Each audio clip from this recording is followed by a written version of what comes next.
value sa ating lahat. Ayan o.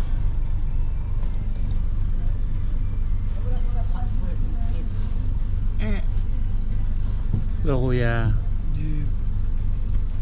Hello. Hi. Kuya hi. Yeah.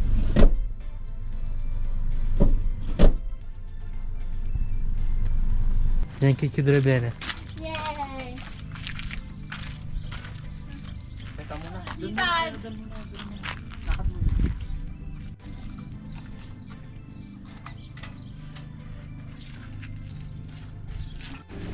Oh, may istakit siya. Kumpit ko lang. Wow. What I don't know. Palm? I don't know. Ito na yung kasa. Oh my god. This really is old. You're old. Like, really,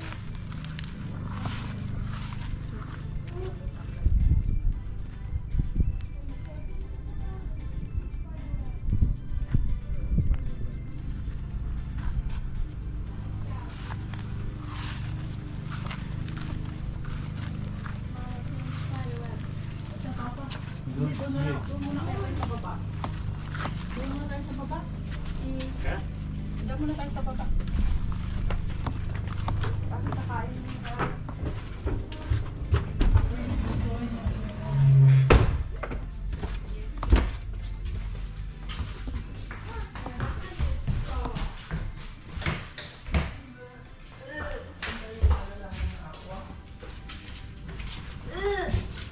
Smells like India.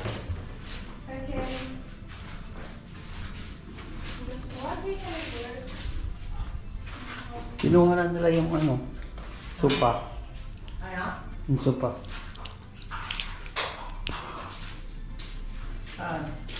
Oil. Tayo, walis sa kayong ano.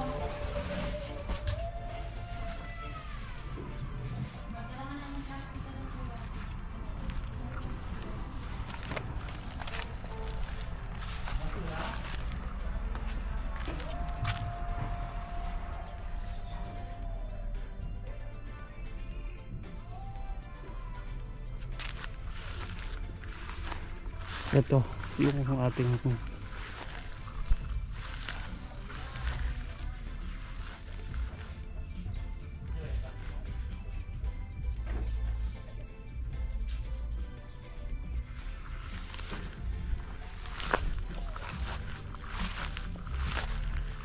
marami tayong mga gagawin pa dito. Kailangan natin itong linisan. Yan.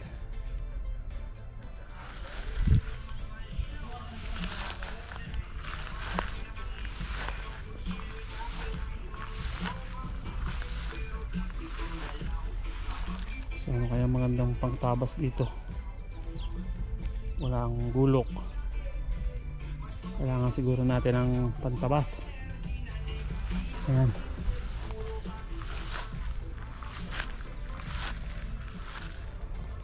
Hindi namin makita yung ano dito, lock.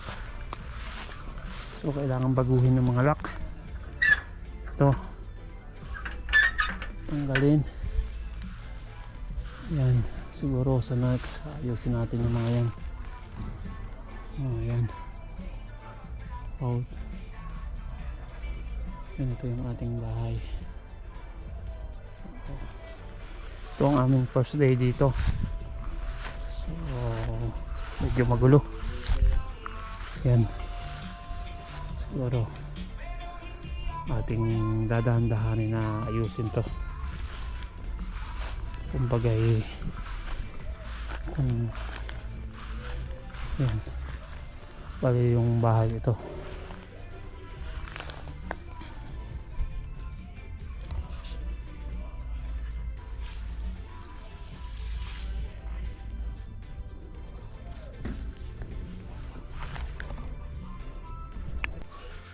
Okay. Okay.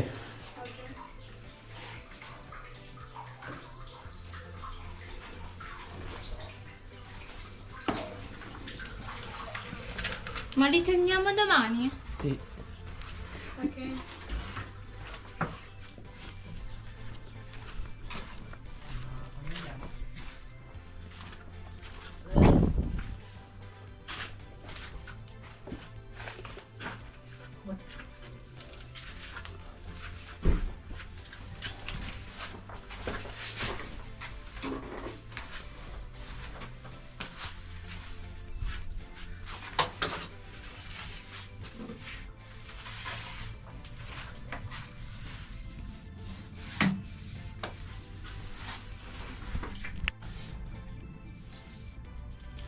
Ito magkiyari ka nito.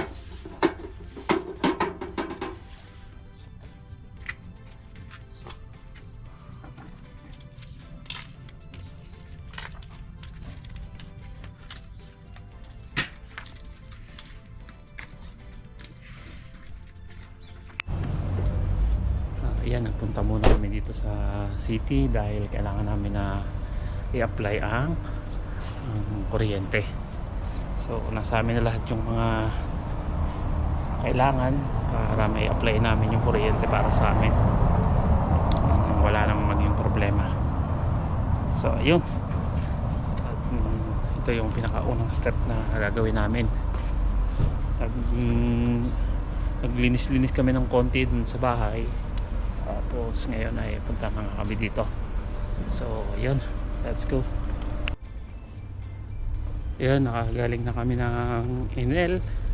So maghihintay na lang kami kung kailan nila i-activate. So inform na lang kami online o magdadala sila ng message.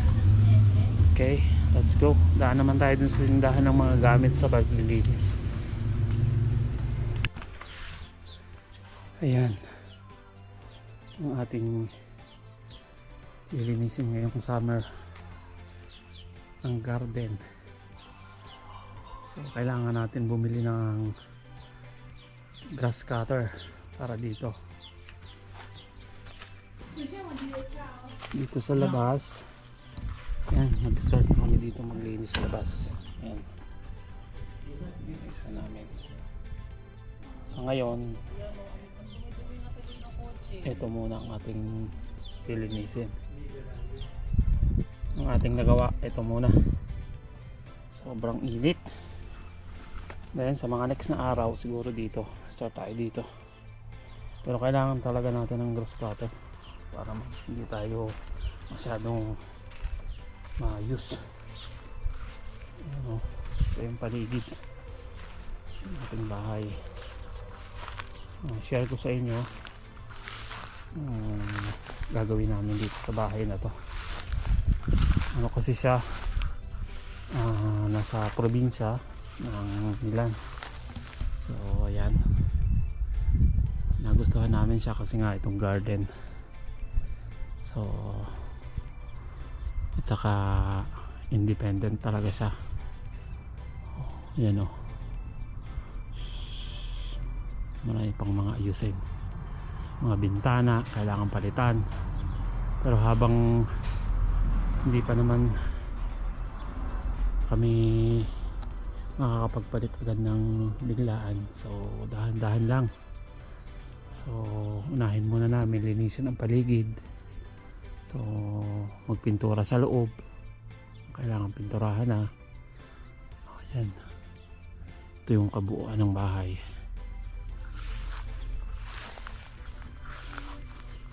Maganda itong bakasyonan pag summer, pag walang pasok mga bata. Ayan. Medyo maitim doon dahil dun dumadaan dati yung heater, usok. So ayan, bombahan uli natin ng tubig kasi yung mga bahay ng bubuyog dikit sa mga pader.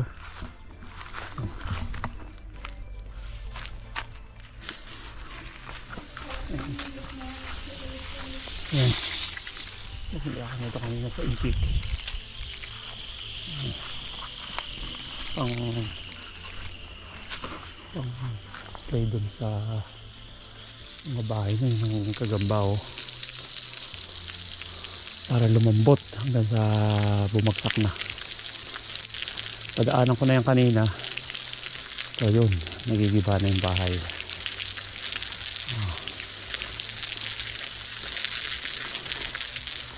Ayan, yun o, diba, pati dito. Ayan. So yun, malambot na siya. Malay. Ayun. Yun ang maganda pagka ang bahay ay sarili mong ano, lote. Doon kasi sa Milan, mga bahay doon kalimitan apartment. Napakamura ng bahay dito sa probinsya. Ito, siguro ang presyo nito kung sa Milan mo bibilihin ay mga 4 na beses ang mahal. Ayan, diba? Parang naglalaro lang tayo. Ito, kailangan din natin itong baguhin ang mga pintura. Natatanggal na. Siguro sa susunod kukuha tayo ng mas malakas yung pressure na pang spray para talagang tanggal. Ito kasi wala tong pressure ano lang to, daloy lang talaga ng tubig. Ayan malaking bagay may ganyan. Tanggal natin yung mga bahay-bahay ng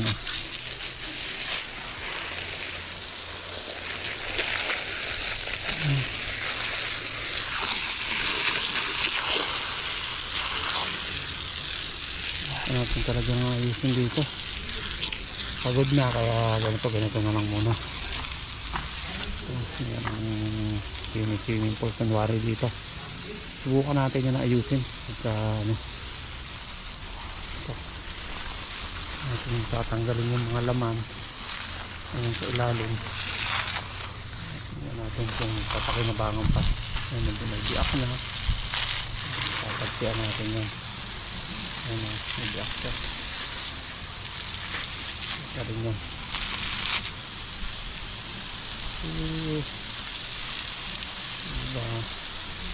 Ito talagang garden ang pinakagusto namin. Meron kaming pag papalipasan ng oras, hindi ang sa loob lang lagi ng bahay. Ganun kasi sa Milan, pag walang pasok, hindi lalabas talagang wala ka malang maiikutan, andun ka lang sa loob ng apartment. Dahan-dahan lang mapapaganda rin natin ang bahay na to. Tiklop na sana ay importante meron na tayong masimulan. Diba?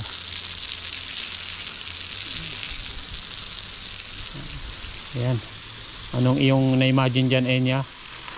Piscina? Pond, ayun Pond? Swimming pool yan, Enya. Piscina, gagawin natin yan. Pero kasi natin piscina kasi mama na ba? Ating aayusin yan. Kaya seryoso na. Diba?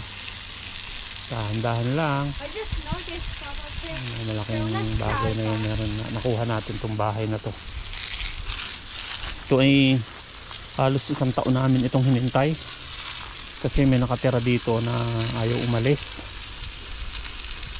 Binibenta na nung may-ari ng bahay. Yung nakatira kasi dito umuupa lang, so hindi basta-basta mapapaalis ang mga umuupa dito. Diba? Ayan ulit tayo dun. Tirahin ulit natin yung bahay ng bubuyog. Ayan.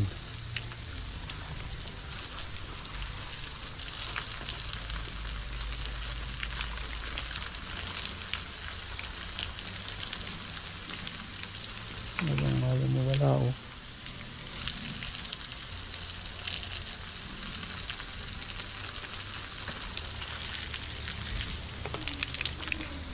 dito gagawin natin itong mini farm. Tatanim tayo dyan ng mga gulay-gulay parang sa bahay kubo. Ayan, ayan tayo dito ay meron siyang irigasyon. Ayan tingnan ang irigasyon nila dito. Ayan yan ay para sa kanilang bukid.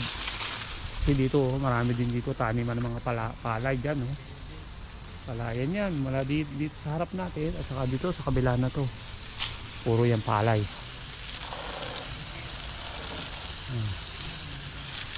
Ayan, diba? Maganda rin na matuklap na yung mga yan kasi kapag kayan ay yung pinanturahan lang ulit, hindi maganda ang magiging result. Pero ito maganda pa naman ang pintura nito konting linis lang. Ito lang may guhit na yan siguro, saka ito babang ito. Yung ibang part na medyo madumi. Ilang beses na yung papadaanan ng tubig.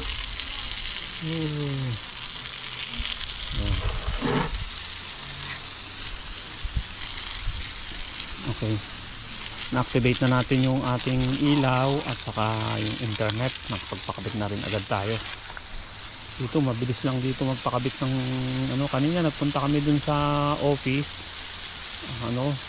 hindi kami na-entertain ng maayos kasi nga magbabakasyon na, wala na halos tao. So umuwi na lang kami at tumawag na lang kami sa online, sa landline, at yun, okay naman na process agad.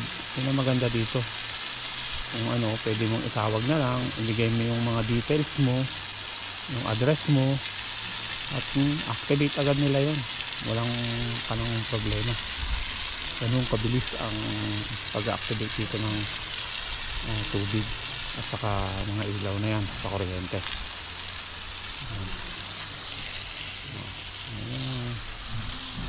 Yung bintana ng screen door, screen window, tinanggal muna natin at talagang kailangan din natin ayusin yan.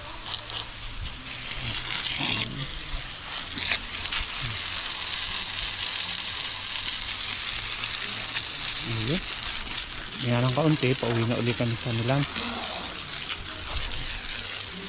Ang oras na biyahe mula sa Milano, mula dito hanggang Milan. So, pag weekend punta kami dito para dito kami mag-relax. So, pag naayos namin yan, paligid na yan, dito ang aming gulayan. Tapos dito naman siguro kami maglalagay ng pahingahan, barbecue, kung ano pwede natin pang ilagay dyan. Dahan lang. So, masaya kasi ito yung pinapangarap ng mga bawat OFW na matagal lang nasa abroad na makabili ng bahay. Ayan. Ito nga pala, ang bahay naman dito, kung wala ka namang cash, pwede ka naman bumili ng ng loan sa bank. Kung maganda ang income mo sa iyong bangko, kung maganda ang pasok ng mo sa bangko, capable ka namang magbayad ng monthly, di papayagan ka nila. Maganda ng araw, nalilom na.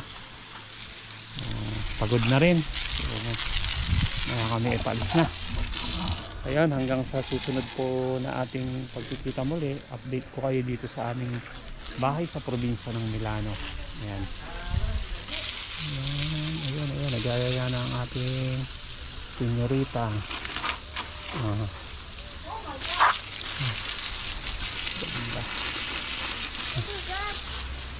I-off mo nga niya, off mo yung water. Di ko off mo yung water. Okay. Yes. Ayan, dito na muna. Bye muna hanggang sa susunod. Yan. Sumaba niya to. Yan. Oh my God.